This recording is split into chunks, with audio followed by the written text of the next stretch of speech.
Around the world and back in your eardrums. Once again, it's time for the opposite reaction here on Dash Radio, Dash Talk X. And I don't want to, be on my haterade, but that halftime show was trash. And so the fact that it's going to be here in LA, we better have the dopest. There's too many dope LA artists for us to end up with a weekend type of situation. And when you told me that they paid for that, I was like, that boy paid for that. Millions. He need a refund. I said it on my other show on TMA with Nick Hamilton on Tuesday, because there's no way. That show was trash. That show was garbage. Any of you ball washers out there that want to sit there and lather this dude up and be like, oh my God, he was up there, he was so wonderful. You guys are lame. And I'm gonna be nice when I say that. Like, that's just not. He's a dope writer. I'll give him that. But his vocals have never been there. But his performance was like, I felt like I was at one of those high school, recitals. Although my high school recital was dope, so I don't know if I want to say that, but it was not entertaining. I never. You must have went to the rich school, because I didn't have no high school recitals where I went. Y'all didn't have recitals? What? We had a winter formal. We had winter formal. We had junior prom. And that was it. Yeah, but y'all had plays and stuff, and then the orchestra, I'm sure, had their shows, and then the choir. Y'all didn't have orchestra?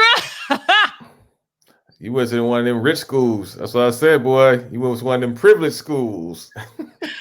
That is hilarious. Well, I was first chair violin in high school, freshman and sophomore year, so we had a couple of recitals. All right. Say what you want about a 43-year-old man, but we talked about this last week on this show.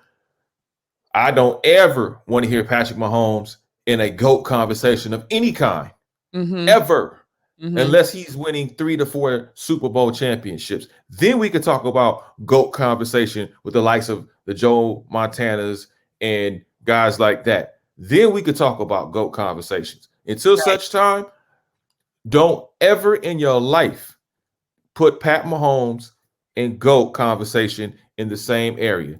Do not do it, because you look like a dumbass.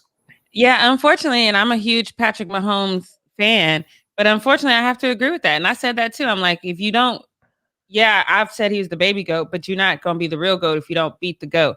And so I said, if he doesn't capitalize on this moment, and I said, even if he doesn't capitalize on this moment, if for some reason he loses, but he goes in there and he fights a good fight and he's toe to toe with Tom Brady, and maybe something happens, on the other side, fumbles or something like that, then maybe.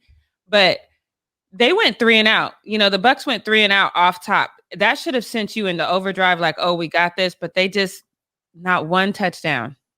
And he hit players right in the face, right in the helmet. So, yeah. Well, they went toe to turf toe. If you want to call it like that. But I mean, listen, I never called him a baby GOAT, because I thought that was. I did. That was ridiculous. Yeah, that was ridiculous. I mean, is he great? Absolutely. Pat Mahomes is a great quarterback. Pat Mahomes is a superb quarterback.